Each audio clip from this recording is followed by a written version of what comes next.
this man died, he left a sad little poem for his gravestone. Good friend, for Jesus' sake forbear to dig the dust enclosed here. Blessed be the man that spares these stones, and cursed be he who moves my bones. That skull had a tongue in it, and could sing once. How the knave jowls it to the ground as if it were Cain's jawbone that did the first murder. The poem did work. His bones have been left in peace. But his reputation, his reputation. And now my lady worm, chaplain. Now that has suffered quite a tossing and a turning these last 200 years. Yes, fine revolution. Alas, poor William.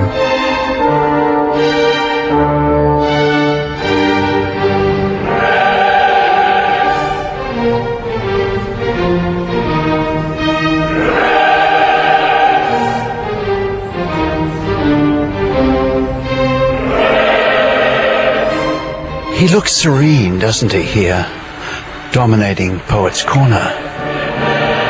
But the comments from the floor are a bit of a shock. Henry James, the famous American novelist, said, "I'm haunted by the conviction that the divine William is the biggest and most successful fraud ever practiced on a patient world." That was Henry James. And then there's Dickens, who seems to like the fact that the life of Shakespeare is a fine mystery. And I tremble every day lest something should turn up.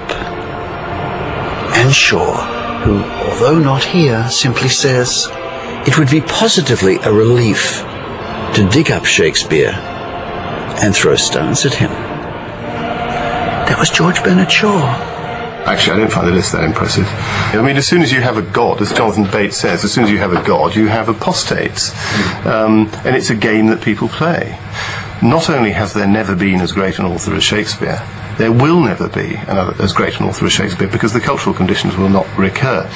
Therefore, we have this enormously famous figure, who is the first person everybody goes for.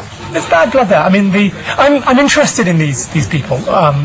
It seems to me that the people who think that Shakespeare didn't write Shakespeare are either American snobs who tend to go for the Earl of Oxford, or great British eccentrics. At the top of a block of flats in London lives a man who's tried to make sense of all the attacks on Shakespeare.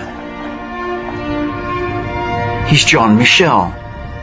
He's written an excellent overview book, and in the process built up an amazing library. It's remarkable how over the years hundreds of books have been written on this authorship question. Who actually wrote the works attributed to Shakespeare? Particularly the Baconians. They started this business, first of all, the followers of Sir Francis Bacon, and all this middle shelf, they're all about the authorship of Bacon. The first book, I think it was 1856, was by an American lady, Delia Bacon. No relation to Francis Bacon.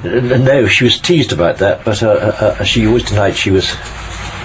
Well, perhaps she thought she was related to Francis Bacon, but actually she was an American Puritan lady who came to England, tried to open Shakespeare's tomb, and then went a bit strange in the head, and her brother had to come from America and take her back. Up here is I suppose, the second most popular candidate, who is the Earl of Oxford. Edward de Vere got a great deal of support and a great many books written about him. Sigmund Freud joined in the debate. He was an Oxfordian. He believed the Earl of Oxford fitted the character of Shakespeare as he psychologically characterized him. But then people who believe in Shakespeare, they're believers too, because of all the candidates, possibly Shakespeare, the man from Stratford, is the weakest. We don't even know if he could read or write. You know, what a mystery, huh? It is a great mystery. It's a delightful mystery too, because it takes you into very beautiful territory. The 16th century mind, so on, the 17th century. What about Marlowe? Is he a candidate who appeals? Marlowe has his supporters. There's quite a number of books on him. And he's the only one really among the candidates who was a professional playwright. Yes, this is the key book in the case for Christopher Marlowe. Hoffman's a man who was Shakespeare. Calvin Hoffman.